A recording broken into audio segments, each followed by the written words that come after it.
It has been 3 months since the recent refugee crisis started in Bangladesh, as an unprecedented number of displaced Rohingyas began a mass exodus from northern Rakhine state, following a campaign of terror perpetrated by the Myanmar Army.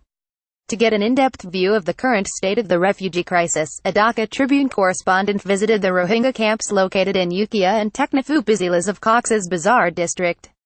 More than 100 Rohingya men and women, who fled Myanmar after August 25 this year, were asked their opinion about returning to their homeland. A majority of the refugees stated that they are ready to go home only if the Myanmar government ensures their basic human rights and ethnic identity. Kalamadin, 30, who left his home village in Mongda Township day after Idul Adha August 27, became emotional while describing the life he had in Myanmar. "I took my wife and 5 children, and fled the oppression of Myanmar Army in Mos. We made a life here at Jamtali camp, but we miss our homeland dearly," he said.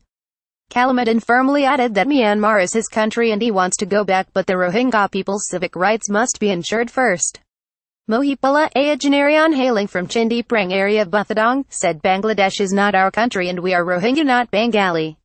We are Myanmar nationals and we have the right to live in Rakhine despite Myanmar government's repeated claims that we do not belong there. We just want to preserve our ethnic identity and our rights," he added.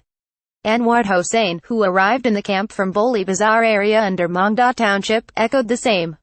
Also read Dhaka, Napiada agree to start Rohingya return in 2 months if our Hukumat government agrees to accept us as Myanmar nationals and allow us to preserve our identities as Rohingya, then I will begin my journey back immediately, and will not seek compensation for the damages caused in the recent violence, Anwar, who claimed to be a landlord in his locality, told the Dhaka Tribune. Most of the youths living in the Kutupalang Rohingya camp also expressed their wish to return home. However, Babomia, 55, who fled from Buthadayung's Sharangdong area following the unrest, is a bit pessimistic about the whole situation. "We demand that our government recognize us as Myanmar nationals. Once we achieve this, obtaining other civic rights would be a bit easier," he said. The teenagers living in the camp, hailing mostly from Kinisi area of Buthadong, said they are happy because they get food and shelter here, but they feel homesick and are eagerly waiting to return home. According to the Refugee Relief and Repatriation Commission, more than 631,500 displaced Rohingya entered Bangladesh in between August 25 and November 24 following the recent spate of violence in northern Rakhine state. United Nations High Commissioner for Refugees UNHCR Senior Emergency Coordinator Louise Ubben, leading the current emergency response in Cox's Bazar, recently stated that Myanmar is still torturing the Rohingya people.